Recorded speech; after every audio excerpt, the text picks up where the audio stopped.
Okay, so we're back with Colin Cantwell, and he's going to tell me about some interesting models he has here that have some pretty good history. The start of some history in a Yeah. weird way. They were,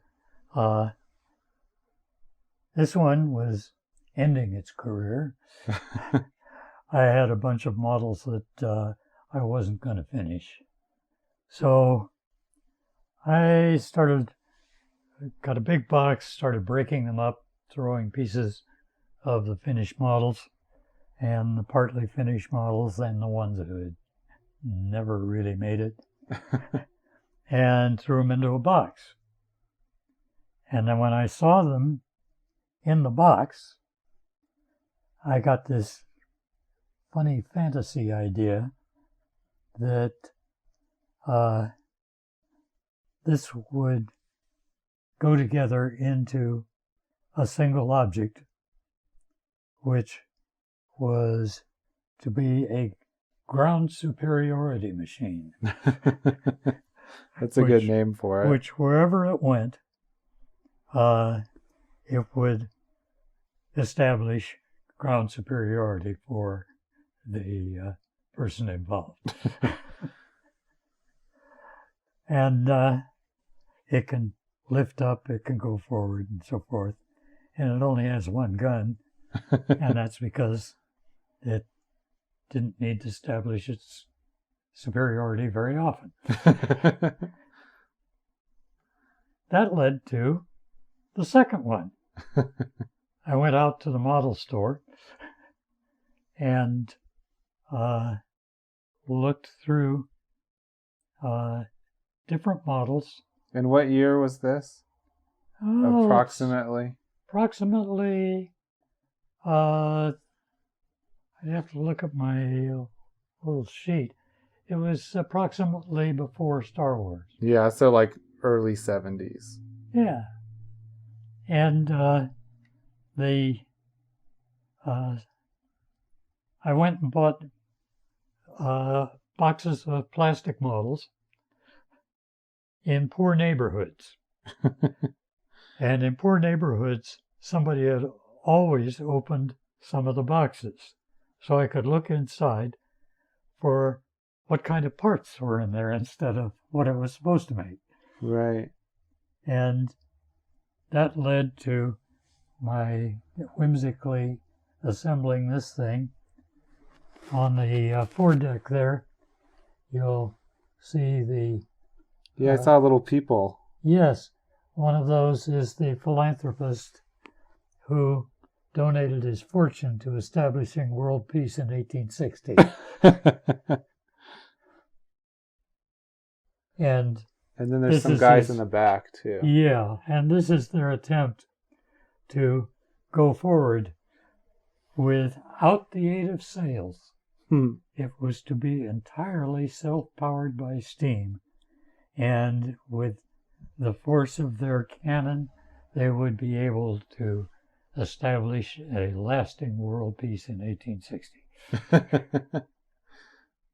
It had a bit of a future later because some friends were working with George Lucas on a film, and then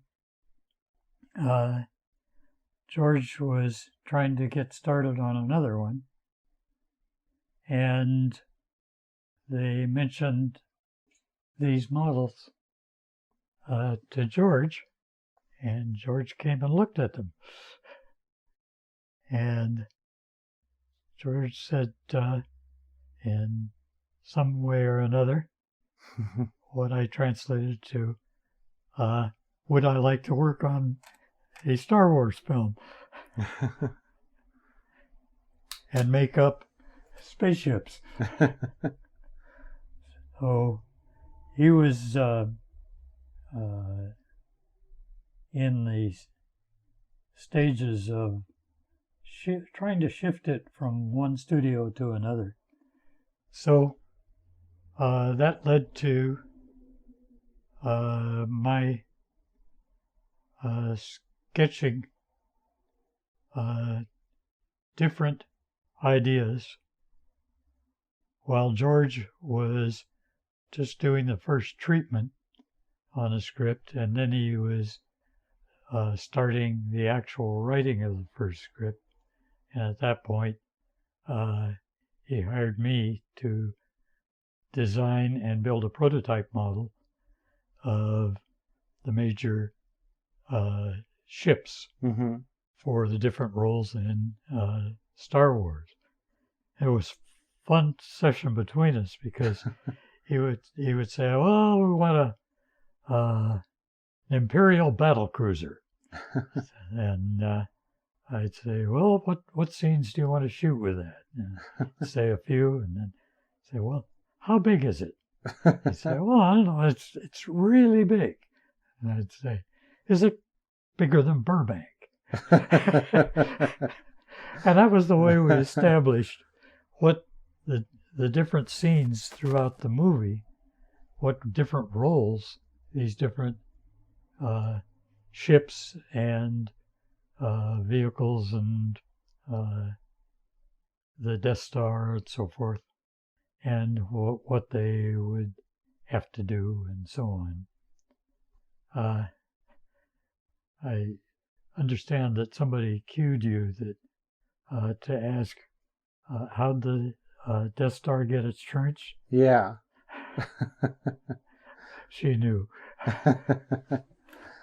While I was making the models, I did design sketches, which I have some of the early ones before the project was rolling.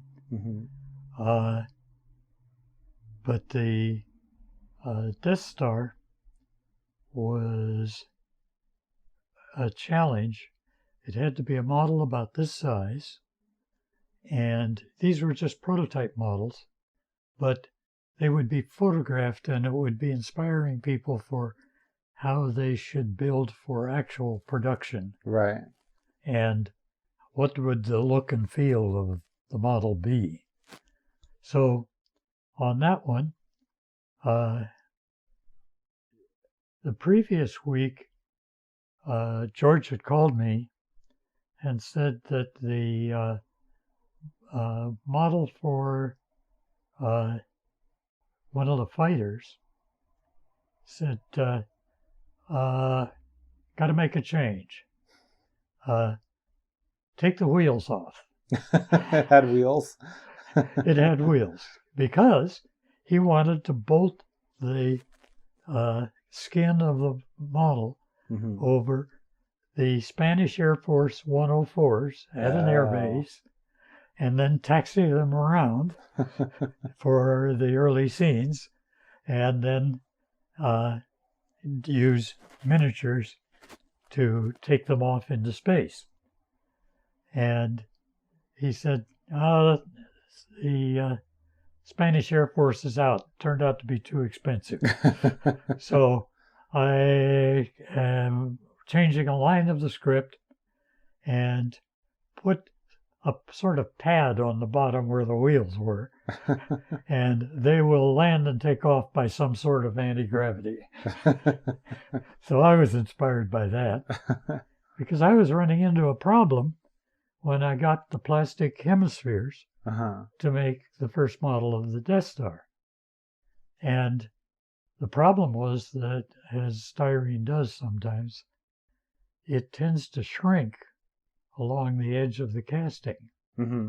So all the way around each hemisphere, there's like there was a slight ditch, just a slight valley. But when you light them for space, all the shots that people were going to use any of this stuff for were picturing it in space. And I had tried to clean up planet equators, and that took body work that would make a car designer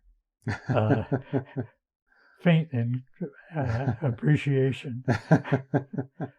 So I thought about his inspiration, looked at the two halves I had, and said, George, you know that climax you've got where the hero has to be shot at all the time and try to come and penetrate the one weak spot in the Death Star? Mm-hmm. What if all the way around the equator, there's like the tween decks of an aircraft carrier, Mm-hmm. military aircraft carrier. It's got all kinds of armament and stuff and things happening right there in there. And they have to dive into that trench and survive getting through, and they have to go through all the way through that before they can get to the final thing and drop the MacGuffin into the hole. Right. And so the ships would be CG'd into doing their entrance in, peel off, and all that stuff, and flying around and see if they survive.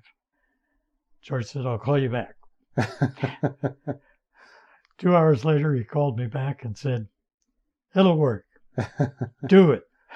So the trench around the Star Wars happened, and I didn't tell George. It would save me a lot of work on the scene. Yeah.